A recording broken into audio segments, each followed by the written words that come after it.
Well, here's one final indication of where this is all going practically in terms of this new Congress when they are seated in January. This is from Politico this week. The united front that helped Democrats save Obamacare just a year ago is falling apart over single-payer health care. Deep-pocketed hospital, insurance, and other lobbies are plotting to crush progressives' hope of expanding the government's role in healthcare once they take control of the House. The private sector interests, backed in some case by key Obama administration and Hillary Clinton campaign alumni, are now focused on beating back another prospective healthcare overhaul, including plans that would allow people under 65 to buy into Medicare. So, I mean, this is all you need to know. The Johns and the Hillary people are now being enlisted in an effort to rat fuck Medicare as a big part of a lot of the Democrats who came into Congress, now ran on single payer. Now we're going to see what think tanks and these people, what their jobs really are, which is to stop that from happening. Oh, yeah, no, 100%. It's going to be very clarifying, I think. I mean, the thing is Cap has already come out in favor of this Medicare extra thing, which is not Medicare for all. Oh, the Andy Slavitt thing? Yes, that exactly, yeah. thing. Actually, speaking of Cap, when I tweeted about that article, that guy, Topher Spyro the Dragon. Spyro, yeah. Oh, I love his games. He replied to me and he said, I've never heard of any of these so-called key Obama people. And, I mean, that's just bullshit. I don't know whether he personally has heard of them because I can't get inside his fucking addled brain, but that, I mean, obviously that's an extremely disingenuous thing to say because they were high profile. I mean, they were high up in the administration and the people mentioned in the article were key Obama, HHS, and Clinton campaign people. But this is their thing. Is they're not ever going to say we think Medicare for all goes too far or is a bad idea or whatever. Yeah. It's going to be this whole bad faith fucking needling around the edges. Exactly. It's just the distance from your desired policy outcome and the reality is this ever vanishing horizon where it's just you're always negotiating against some hypothetical outcome that that really just establishes that nothing will ever happen. Yeah. And this is what they're paid to do. They're paid to argue with people about oh no, we really do support Medicare for all as they work overtime to basically undermine any legislative effort to pass a Medicare for all bill. Right.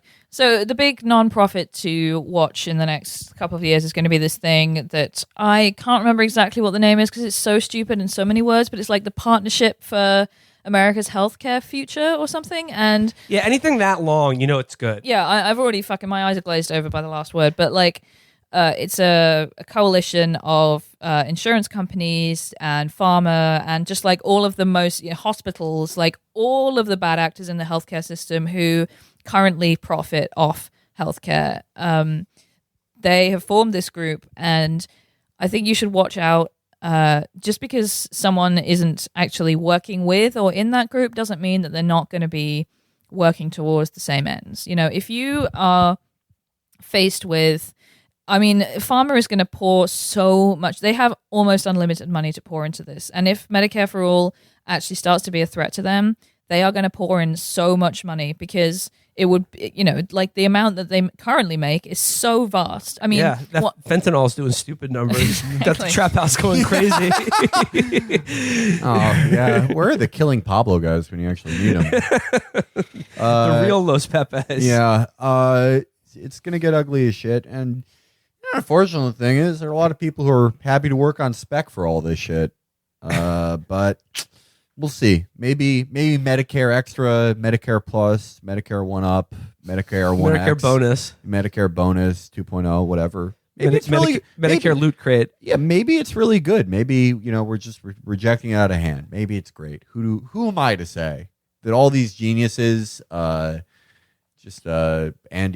Slather, Topher Spyro the Dragon, all those guys, maybe they just came up with a real fucking humdinger. So, I'm open ears.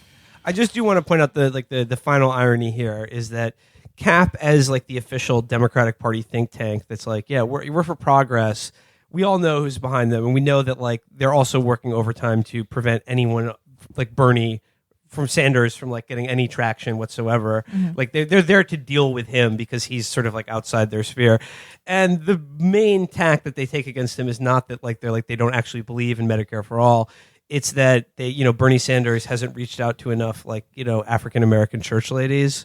Like that's basically their argument. I mean, even if that's the case that Sanders does have work to do there, like their main argument against him is the identitarian one, while they're literally giving almost $500,000 to Charles Murray, the fucking IQ race scientist. Yeah, I mean, come on. It's like, again, even the fucking New Labor people are more direct than that. I cannot stand these fucking people. They're such fucking slugs. And they just for what? What do you have to show in your life that is worthwhile for all this, everything you've done? If they could go up to somebody who can't afford surgery and never will under their fucking plan, whose life is just an unending series of wage slavery and humiliation and just having to ask everyone just so they can live another day. They go up to them and show, well, I did all this. I took all this money from Bill Frist. I made a website that, whoever is on it, that Andy Richter thing from a few months ago that went nowhere.